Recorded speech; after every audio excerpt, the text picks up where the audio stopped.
అక్రమ వలసదారులపై అమెరికా అధ్యక్షుడు ట్రంప్ ఉక్కుపాదం మోపుతున్నారు. ఆయన రెండోసారి అధ్యక్ష బాధ్యతలు చేపట్టినప్పటి నుంచి వలసదారులపై కఠిన వైఖరి అనుసరిస్తున్నారు.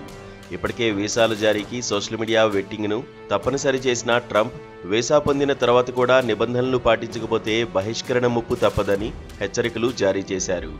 వీసా మంజూరుతోనే వలసదారులపై స్క్రీనింగ్ ఆగిపోదని భారత్లోని యుఎస్ రాయబార కార్యాలయం వెల్లడించింది. వారి ప్రతి కదలికను నిశితంగా గమనిస్తూనే ఉంటామని, అమెరికా చట్టాలు, ఇమిగ్రేషన్ నిబంధనలను వీసాదారులు తప్పనిసరిగా పాటించాల్సిందేనని స్పష్టం చేసింది. వాటిని అతిక్రమిస్తే మాత్రం తక్షణం వీసాలను రద్దు చేసి దేశం నుంచి వెళ్లగొడతామని ఎంబసీ తేల్చి చెప్పింది. అయితే వీసా దరఖాస్తుదారులు తప్పనిసరిగా తమ 5 ఏళ్ల సోషల్ మీడియా ఖాతాలను సమర్పించాల్సి ఉంటుందని ఇటీవల అమెరికా వెల్లడించింది.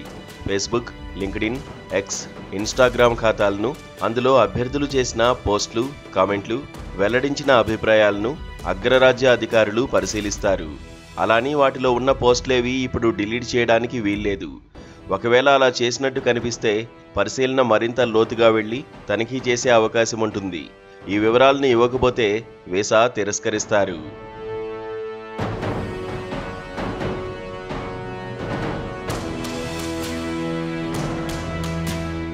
అయితే ప్రభుత్వ విధానాలకు వ్యతిరేకమైన ఆలోచనలు ఉన్నట్టు కనిపించిన వ్యక్తులను దేశంలోకి రాకుండా చూడటం కోసం ఈ సోషల్ మీడియా వెట్టింగ్ను అగ్రరాజ్యం తీసుకొచ్చినట్లు సమాచారం. మరోవైపు అమెరికాలోని కాలిఫోర్నియా రాష్ట్రంలో ఉద్రిక్తత చోటు చేసుకుంది.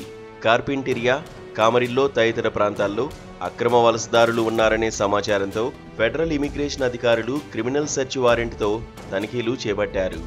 ఈ క్రమంలో అనుమతి ఉన్న 2 గంజాయి సాగు క్షేత్రాల్లో దాదాపు 200 మంది అక్రమ వలసదారులను అరెస్ట్ చేశారు.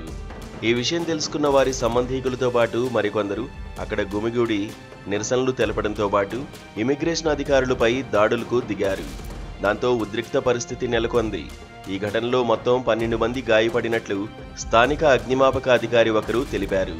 దీనికి బాధ్యులుగా 4 అమెరికా పౌరులను అధికారులు అరెస్ట్ చేశారని, ఫెడరల్ అధికారులపై కాల్పులు జరిపి తప్పించుకున్న వ్యక్తిని అరెస్ట్ చేసేందుకు 42 లక్షల రూపాయల రివార్డును ప్రకటించారని డిపార్ట్మెంట్ ఆఫ్ హోమ్ల్యాండ్ సెక్యూరిటీ తెలిపింది.